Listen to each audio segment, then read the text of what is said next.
So today we start with transection of spinal cord. We start with a description of transection of spinal.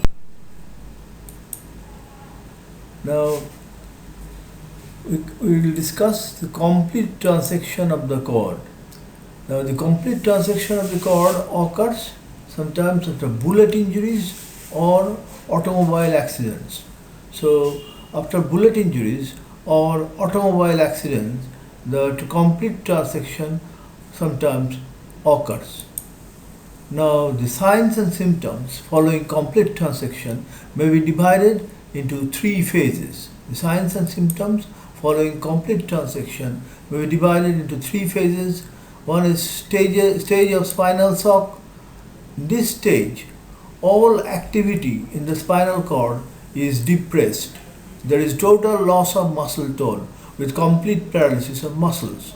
So in this stage of spinal shock, all activity in the spinal cord is depressed. There is total loss of muscle tone with complete paralysis of muscles. There is loss of all reflexes. All reflexes are lost. Then there is complete sensory loss. There is complete sensory loss. Blood pressure falls to 40 millimeter mercury due to loss of sympathetic vasoconstrictor tone as the descending efferents from vasomotor center are interrupted. So due to interruption of descending efferents from vasomotor center, the sympathetic vasoconstrictor tone is lost and blood pressure falls to 40 millimeter mercury. Now, bed sore is common. Bed sore is common in this stage of spinal shock because there is diminished blood supply to the skin due to hypotension. First of all, there is diminished blood supply to the skin due to hypotension. Secondly, there is sensory loss in the skin. Sensory loss in the skin, diminished blood supply to the skin, and there is immobility due to muscle inactivity. Immobility due to muscle inactivity. These three leads to bed sore. Commonly, bed sore is due to these three factors: diminished blood supply to the skin, sensory loss in the skin, and immobility due to muscle inactivity. Now, the stage of spinal shock lasts 2 to 3 minutes in frogs, few hours in cats and dogs, and as long as 2 to 3 weeks in man. Thus, it depends on the degree of encephalization of the nervous system. So, the stage of spinal shock in frogs lasts for 2 to 3 minutes only. It lasts for a few hours in cats and dogs, and it lasts for as long as 2 to 3 weeks in man. Thus, it depends on the degree of encephalization of the nervous system. Now, with the progress of what is encephalization? With the progress of evolution, the higher animals are more and more controlled by higher centers in the cerebral cortex. This is called encephalization. So, with progress of evolution, the higher animals are more and more controlled by higher centers in the cerebral cortex, and this is called encephalization. The activities of higher animals are heavily dependent on cerebral cortex. Activities of higher animals like man are heavily dependent on cerebral cortex. So the sudden loss of cortical control as occurs in spinal shock has more prolonged effect on the encephalized animals as in man. So the higher animals are heavily dependent on cerebral cortex. So sudden loss of cortical control which occurs in spinal shock has more prolonged effect on the encephalized animals as in man. Now next comes the stage of reflex activity. First was stage of spinal shock. The second stage is stage of reflex activity. And after the stage of spinal shock is over, stage of reflex activity sets in, and the reflexes with muscle tone hitherto absent, which was absent till now, begin to reappear. So after the stage of spinal shock is over, stage of reflex activity sets in. The reflexes along with muscle tone begin to appear. Now the first thing to recover is the tone in internal urethral sphincter, resulting in retention of urine. So the first reflex or first thing to recover is the tone in internal urethral sphincter.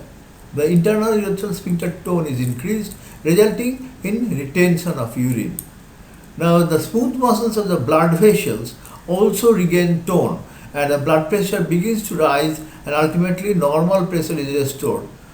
We noted that the blood pressure fell to 40 millimeter of mercury in stage of spinal shock, but with time, in the stage of reflex activity, the smooth muscles of blood vessels regain tone and blood pressure begins to rise, and ultimately normal pressure is restored.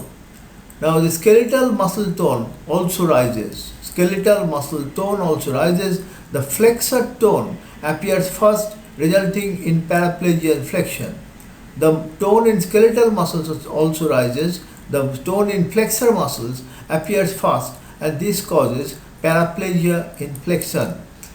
Paraplegia means loss of paralysis in both legs. So the first tone to appear is in flexor tone, which results in paraplegia in flexion. Next, the deep reflexes also reappear. The deep reflexes also reappear. The tendon jerks are at first weak, but subsequently they become brisk. Mass reflex and withdrawal reflex also appear. So the deep reflexes reappear. The tendon jerks, which are deep reflexes, are at first weak, but subsequently they become brisk. Mass reflex and withdrawal reflex also reappear. So next we come to mass reflex. So here we come to mass reflex. What is mass reflex? Now when the inner side of the thigh is pinched in a patient with complete transection of the cord in the stage of reflex activity, there is extensive irradiation of the impulse in the absence of cortical suppression. So when the inner side of the thigh is pinched in a patient with complete transection of the cord in the stage of reflex activity, there is extensive irradiation of the impulse in the stage of cortical suppression. So this results in exaggerated flexion of the limb, and reflex contraction of abdominal muscles, evacuation of the bladder and rectum, and autonomic activities such as sweating and BP changes. This is known as mass reflex. So several responses occur. There is exaggerated flexion of the limb due to exaggerated flexor reflex. Then there is reflex contraction of abdominal muscles, evacuation of the bladder and rectum, and autonomic activities such as sweating and BP changes. This is known as mass reflex. Now lastly, the stage of reflex failure. In this, if the patient is not treated with due care, infections supervene, often resulting in toxemia. So if the patient is not treated with due care, infections supervene, often resulting in toxemia. In consequence, the thresholds of all reflexes are slowly elevated. Ultimately, the reflexes become absent and the patient dies. This is called the stage of reflex failure. So what happens in stage of reflex failure? If the patient is not treated properly, infections supervene, often resulting in toxemia.